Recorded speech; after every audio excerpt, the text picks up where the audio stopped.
Olá, seja bem-vindo, você ouvinte Band News FM, sintonizado com a gente em mais um Band News em Forma. No episódio de hoje, a gente vai falar sobre atividade física, transtorno de déficit de atenção e hiperatividade e algumas medicações que podem ser usadas comumente como recreativos e até às vezes sem nenhuma instrução médica, os perigos dessas ações.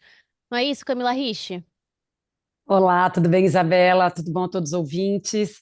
A gente tem trazido, né, bastante medicamentos aqui para o nosso programa e a gente tem descoberto, graças a Deus, que a ciência vem trazendo e vem estudando tantos esses medicamentos que podem ajudar, né, na vida das pessoas. A gente só tem que realmente ter bastante conhecimento e saber onde aplicar. Então, para não começar a entrar com aqueles usos indevidos e muitas vezes desnecessários. Então, a gente vai falar sobre atividade física e o TDAH, o famoso, né, que a gente tem conversado muito hoje em dia no nosso mundo. E para falar sobre isso, a gente recebe nesse episódio os especialistas, o professor no curso de Educação Física da USP, Jorge Oliveira. Professor, obrigada por participar com a gente, seja bem-vindo. Muito obrigado, Isabela, Camila. Estamos aí para ver o que podemos fazer com o que está presente. Também recebemos nessa conversa o doutor Mário Rodrigues Louzan, coordenador do Programa de Déficit de Atenção e Hiperatividade do Instituto de Psiquiatria da USP. Doutor, muito obrigada, seja bem-vindo também. Olá, muito obrigado pelo convite. Olá aos ouvintes e aos internautas, telespectadores também. Bom, vamos tratar desse assunto porque ele é bastante relevante.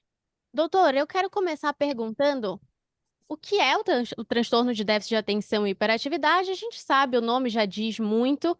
E se a gente teve ou não um aumento nos diagnósticos de uns anos para cá, porque é muito comum que agora a gente ouça por aí: "Ah, na minha época não tinha, agora todo mundo tem um diagnóstico".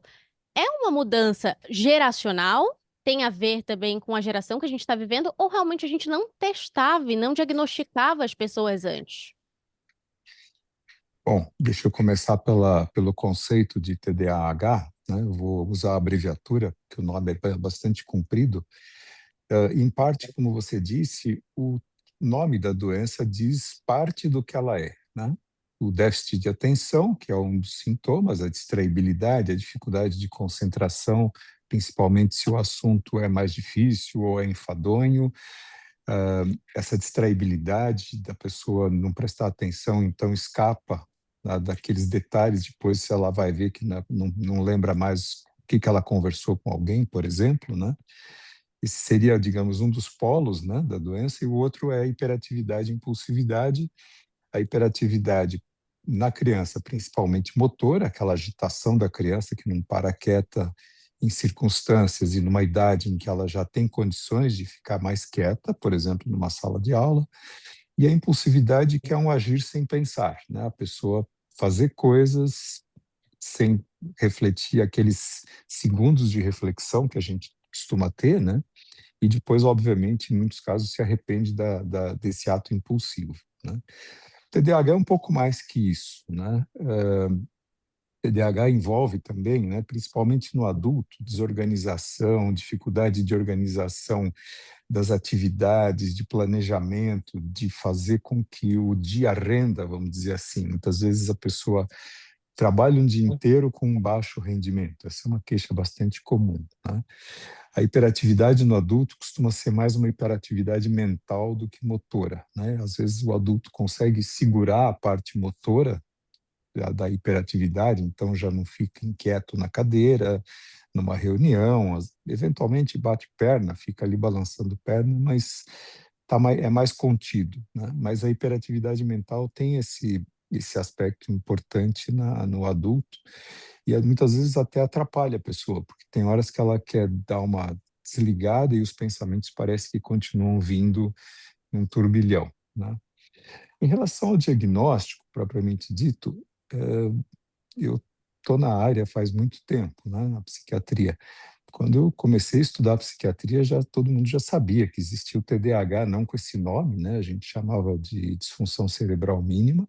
Então, é uma doença bem conhecida tranquilamente há um século, né? Se a gente for pegar as descrições médicas. O que eu acho que aconteceu é que, primeiro, as pessoas passaram a ter mais consciência do transtorno, maior divulgação das informações, e com isso as pessoas que não se reconheciam como TDAH passam a se reconhecer, né? Essas informações circulam muito atualmente, né? Então a pessoa pega, faz um checklist, pelo menos consegue ter uma ideia do que é o problema, e se ela tem ou não tem, daí ela deverá procurar um especialista para fechar um diagnóstico. Então, eu não acredito que a doença seja uma doença, digamos, da modernidade, né, no sentido de que não existia e agora existe, mas existe maior conscientização, e o TDAH é uma doença que depende de um equilíbrio entre, eu vou usar o termo assim, oferta e procura. Se você tiver pouca oferta, a tua procura dá conta do recado. Ou seja, se você tiver pouca estimulação mental, você consegue, com a sua atenção, dar conta do recado.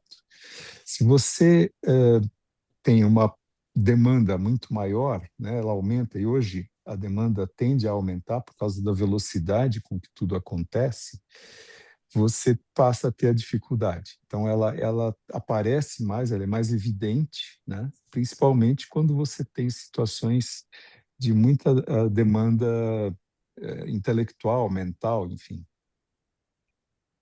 Doutor, agora, quem que fecha esse diagnóstico? É um psiquiatra? E toda pessoa, por exemplo, que balança a perna embaixo da mesa, porque também assim, tem muita gente que sempre acha que tem e não necessariamente a pessoa tem. Quantos desses sintomas, dessa estimulação mental, dessa mexeção, e quem que diagnostica isso exatamente? Em princípio, o profissional que tem a especialização em TDAH é o psiquiatra, né? Alguns colegas, às vezes neurologistas, outros pediatras, podem também fazer esse diagnóstico, no caso das crianças, né, principalmente, ou pelo menos perceber que tem alguma coisa ali e encaminhar, né? Encaminhar. Os critérios para o diagnóstico são um pouco mais detalhados do que eu descrevi aqui, muito resumidamente. Então, a gente tem que cumprir uma série de critérios, de sintomas, que tem que estar presentes o tempo todo, em diferentes ambientes. Uma doença que começa antes dos 12 anos, não é alguma coisa que acontece, por exemplo, num adulto aos 30, né? Então, toda essa lista de critérios, né, principalmente aqueles da Associação Americana de Psiquiatria, e agora a Organização Mundial de Saúde, na nova edição da Classificação Mundial, né, de Doenças, a CID, né, conhecida como CID, a 11, traz também critérios mais detalhados, justamente para evitar esse risco de pessoas que, às vezes, numa crise de ansiedade ou num período de ansiedade, balançam a perna, mas normalmente não balançariam se não tivessem ansiosas. Então, entra aí o que a gente chama de um diagnóstico diferencial também.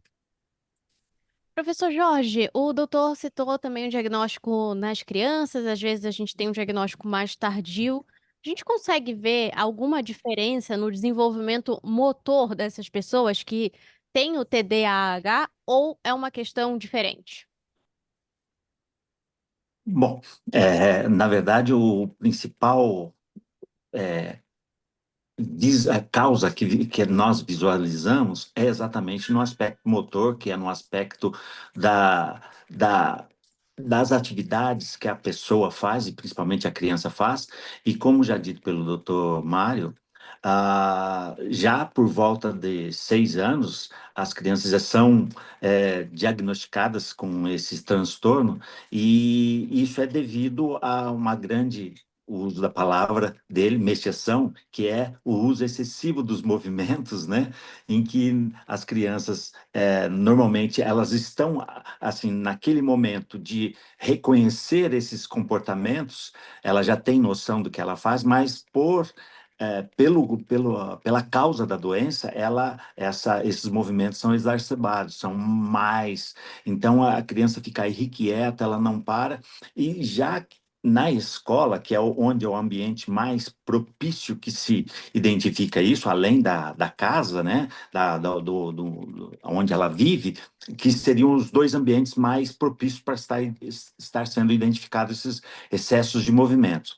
Embora hoje os pais, né, pela condição de vida, poucos vivenciam mais esse comportamento dela no dia a dia, e porque os pais trabalham e outras coisas mais, né? Já dentro da escola, ela passa lá um período lá de 4, 5 horas, ou talvez mais tempo, e ali é bastante evidenciado isso. Então, na verdade, esse diagnóstico ele já pode ser mostrado, já pode ser dado já por volta dos 6 anos, até menos em alguns casos. Pode ir. Uma dúvida que surgiu aqui, professor, essa inquietação, inclusive é possível ver na aula de educação física, que em tese as crianças estão ainda mais eufóricas, muitos ficam contando ali os dias para ter a aula de educação física. Isso acontece também?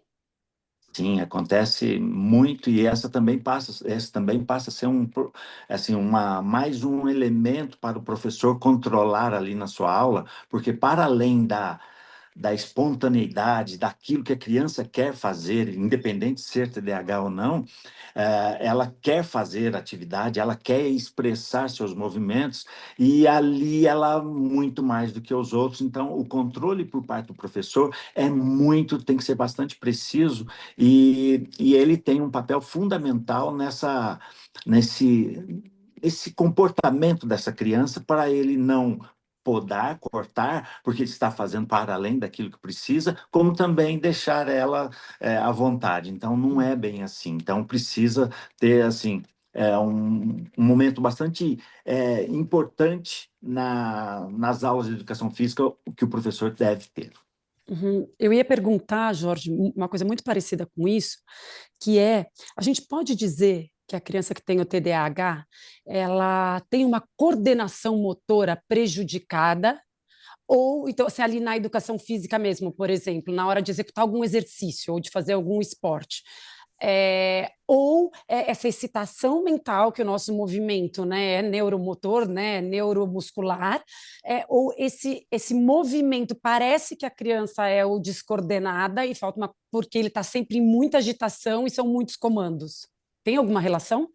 Muita relação, total relação. Inclusive, quando você fala da descoordenação, a gente começa a entrar em outro transtorno do neurodesenvolvimento, porque são vários os transtornos do neurodesenvolvimento. TDAH é um deles.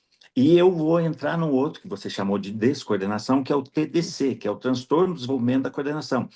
O que acontece comumente é que a criança ou o sujeito, a pessoa, né, ou inclusive o adulto, ele tem o TDAH, normalmente existe uma comorbidade. O que é essa comorbidade? Aquilo que acompanha o TDAH é uma outra, no caso, um outro transtorno, que é esse TDC, que é bastante evidente em crianças também com TDAH. Porque o TDAH em si, ele não afeta somente o comportamento de desatenção, hiperatividade, impulsividade, como já dito, mas ele interfere, ele é comórbido. Existem outras comorbidades, né, que estão juntas, que uma é a descoordenação, que é o TDC, ele tem problemas sociais, ele tem problemas e inúmeros comportamentos que são até agressivos, né, que são prejudiciais ao comportamento no geral dele. Então, a educação física, ou as aulas de educação física, vêm em colaboração nesse momento de estar, eu não vou dizer acalmar, mas de estar regulando o comportamento motor dessa criança e facilitando a compreensão, a vivência dela no dia a dia, e mostrando, quer dizer, intrinsecamente, né, mostrando o que pode ser controlado e deve ser controlado por ela, como efeito da atividade física, ou da aula de educação física, como você colocou. Doutor Mário, recentemente a gente trouxe aqui para o Band News Informa um episódio sobre estimulantes energéticos, super café, cápsulas de cafeína, e como a gente tem uma nova geração preocupada em produzir mais e mais e mais o tempo todo. E fazendo o Band News Informa desse final de semana, encontrei uma pesquisa interessante de uma universidade de Hong Kong que fala que cerca de 54% dos estudantes relataram o uso de psicoestimulantes sem prescrição. Outros 42% falavam que tinham uso formal e o Venvance era um dos medicamentos mais citados. Nas redes sociais, o que a gente mais vê são vídeos de pessoas falando do uso de Venvance para melhorar o foco, estudar melhor, potencializar os resultados. Qual é o perigo do uso dessa medicação para quem não tem recomendação, para quem não tem o TDAH e como ela atua no cérebro de uma pessoa que tem o transtorno? Bom, os psicoestimulantes, né, você citou um deles, né, a Venvance é o nome comercial de uma medicação chamada lisdexanfetamina. Existem outros psicoestimulantes e eles atuam basicamente aumentando dopamina e noradrenalina em algumas áreas específicas do cérebro, principalmente o que a gente chama de lobo frontal, essa área mais anterior que a gente tem, né? E isso é a maneira como ele funciona nas pessoas com TDAH, né? Uma segunda indicação dessas medicações tem sido atualmente para perda de peso, né, para compulsão alimentar, mas não vamos entrar nesse foco aqui. E o que a gente vê muito frequentemente, as pessoas tentando buscar melhor performance, né, performance acima do que lhe é possível, né, vamos dizer assim, às custas de produtos que, de alguma forma, as pessoas acham que vão ser eficazes em ganhar algo a mais. Então, você tem uso recreativo, você tem abuso, você tem pessoal que usa em função de que trabalha num ambiente muito estressante, que tem muita estimulação, né? Pessoal que trabalha tipicamente em bolsa, né? O que controla a mesa de operação de bolsa, é muito frequente que façam esse tipo de uso. E essas medicações, elas têm uma série de efeitos colaterais, né? Do ponto de vista da parte física, que mais importante, elas podem eventualmente aumentar o batimento cardíaco e a pressão arterial. Isso a gente vai controlando quando a gente trata uma pessoa com TDAH, vai orientando, vai vendo se a pessoa não tem nenhuma alteração que possa vir a ser um risco para ela, né? Então, as pessoas que usam sem prescrição médica ou sem um acompanhamento, elas estão expostas a esse risco, né? E muitas vezes podem ter problemas de pressão arterial elevada, né? Pressão alta, ou de alterações do ritmo cardíaco, as arritmias cardíacas, que podem ser exacerbadas pelas medicações estimulantes em geral, e particularmente as duas que são mais comuns aqui no Brasil, a lisdexanfetamina e o metilfenidato, né? Uhum. Agora, doutor, vamos supor, uma pessoa que a gente escuta muito assim, está precisando focar para um vestibular, um jovem adulto, ou eu escutei recentemente uma pessoa que queria escrever um livro e ela falou, eu preciso focar tanto na minha atenção nesses próximos 6 meses e um ano. O que a gente diz? Isso pode fazer mal? Pode ser prejudicial, ou se for controlado, por exemplo, se a frequência cardíaca, se essa alteração cardíaca estiver controlada e a pressão, a pessoa pode continuar tomando isso? Ela deve fazer uso disso? Do meu ponto de vista, não. Se ela não tem um diagnóstico formal de TDAH, ela vai estar exposta, primeiro, a um risco desnecessário, né? Mesmo que ela tenha, ou estudar, né? Concurseiro é tipicamente quem também procura esse tipo de medicação, né? O problema é que os estudos que fazem testes dessas medicações em pessoas que não têm TDAH, em pessoas sadias, mostram que o rendimento melhora no primeiro dia, mas começa a cair, né? Aquele ganho desaparece depois de alguns dias de uso da medicação. Isso faz um certo sentido, porque se você já tem o seu 100% de atenção, você não vai para 150, você não vai para 200%, né? Você vai para 105, talvez, se a medicação fizer algum efeito. Só que a longo prazo, essa sobrecarga, digamos assim, vai prejudicando memória, vai prejudicando sono, vai atrapalhando outros fatores que depois, na soma, acabam não dando o rendimento mental que a pessoa esperava ter. É diferente de uma pessoa com TDAH, que tem um rendimento atencional de 50%, toma medicação e vai para 80%. Né? Ela tem um ganho porque ela estava abaixo do limiar, né? do 100% dela, que seria, teoricamente, o melhor rendimento dela. Então, da minha perspectiva, a gente não deve prescrever essas medicações, porque a pessoa sem TDAH vai ter aí um período que ela vai ter mais necessidade, ou seja, por que motivo for, né? Vestibular, concurso, escrever um livro aí, como você citou. Eu acho que não justifica os eventuais riscos e o benefício da atividade física, como se elas tivessem descarregado aquele excesso de energia delas. Então, vai da pessoa fazer a atividade física do jeito que, digamos, seja bom para ela, sob orientação, né? Não adianta também querer ultrapassar os limites que começa a ser risco de lesão e coisas assim, né?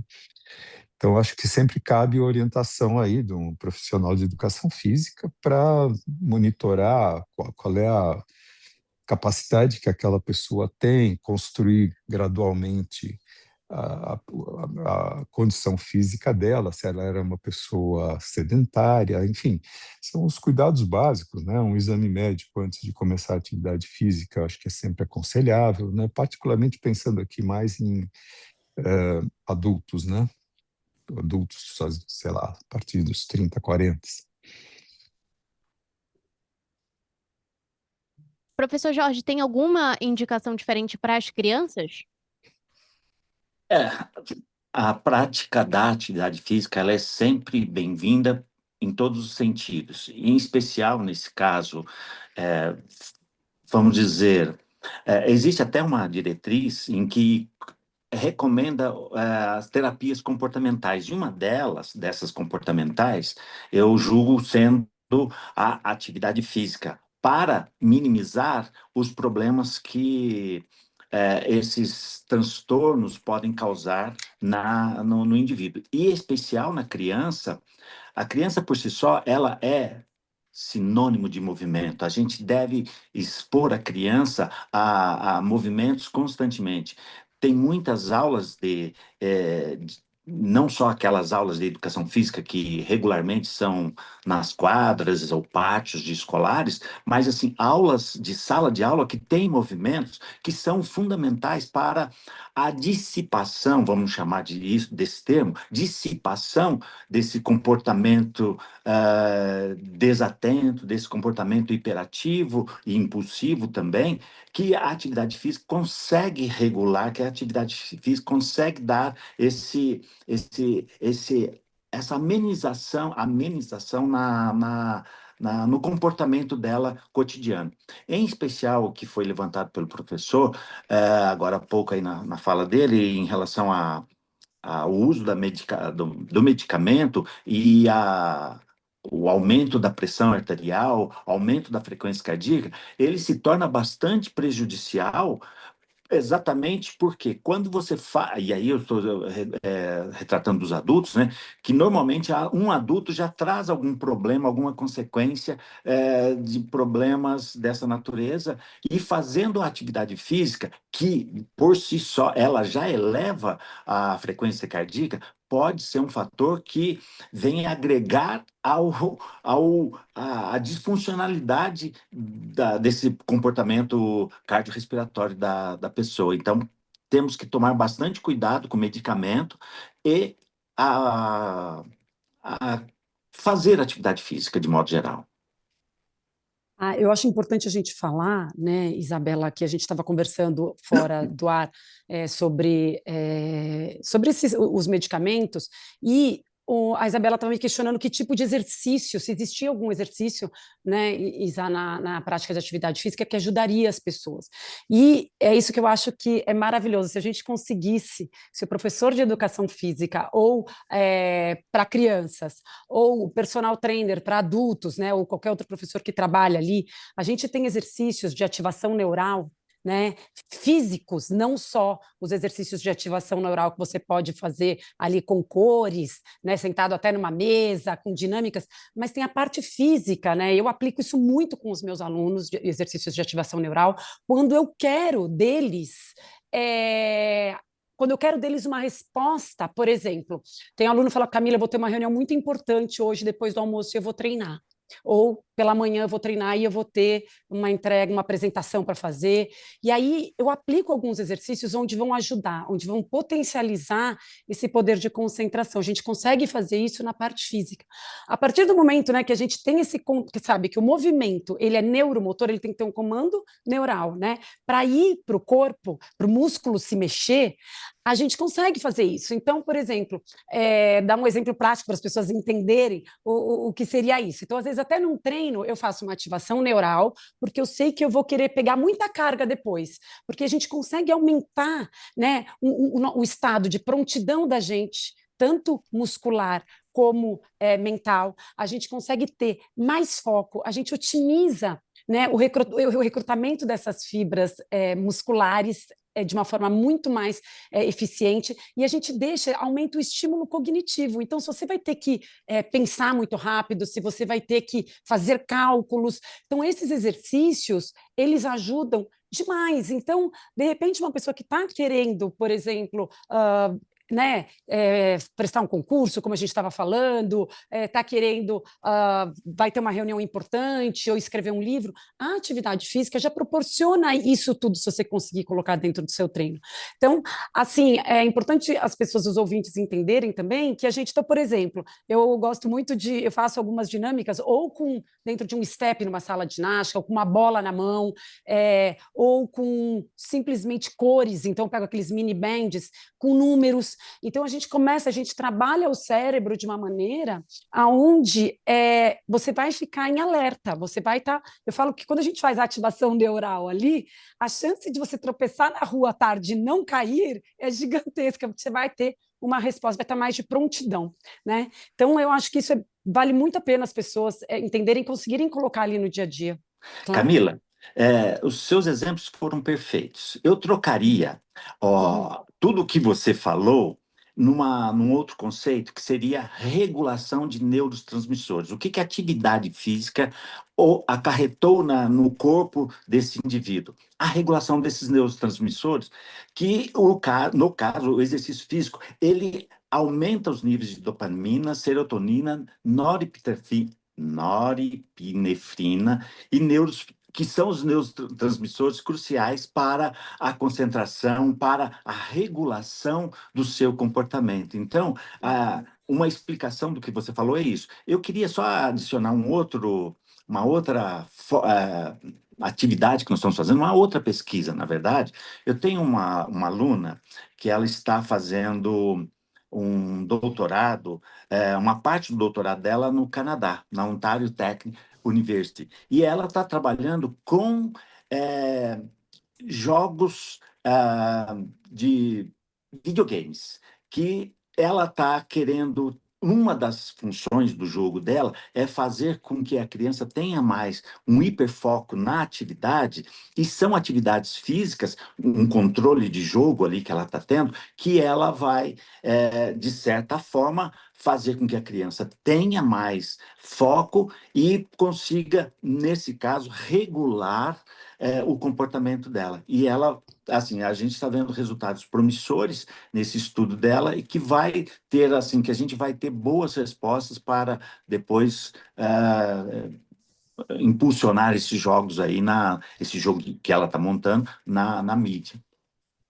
Doutor Mário, para a gente finalizar, essas mudanças, talvez como a Camila e o professor trouxeram, na atividade física, no dia a dia, podem ser feitas dentro de uma rotina simples. Então, algumas coisas dentro de casa, mudar a ordem de fazer algumas coisas. O que a gente pode fazer de versão mais simplificada para quem quer começar essa ativação? Bom, qualquer atividade física é fundamental para o ser humano, né? O ser humano natural, digamos assim, né? Na pré-história era obrigado a ter atividade física até por uma questão de sobrevivência, né? Nós hoje vivemos numa situação onde a gente está tão, digamos, cercado, né, de comodidades e de facilidades que a gente tende a ser sedentário e a gente sabe muito bem as consequências disso, né, em curto, médio e longo prazos, né? Então, a atividade física é fundamental para qualquer pessoa, em qualquer faixa etária, né?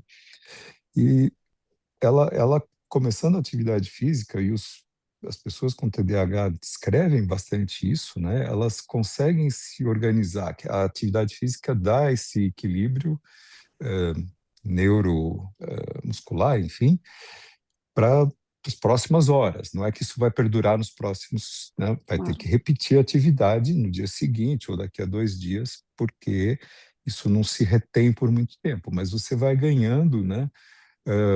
Organização motora, capacidade de se planejar na hora de fazer o exercício, que também é um treino de planejamento, né?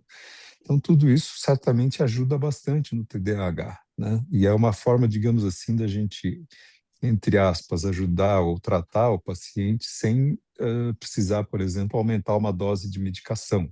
Né? Então, acho que não tem a menor dúvida de que isso é fundamental, né? Professor Doutor Mário Rodrigues Louzan, coordenador do programa Déficit de Atenção e Hiperatividade do Instituto de Psiquiatria da USP. Doutor, muito obrigada pela parceria no Band News Informa de hoje. Muito obrigado. Agradeço também a participação do professor no curso de Educação Física da USP, Jorge Oliveira. Professor, foi um prazer aprender um pouquinho nesse Band News Informa. A gente procura colaborar de alguma forma, sabendo que que a educação física e a atividade física são essenciais para a vida do ser humano. Muito obrigado pela participação. Camila Rich, Obrigada.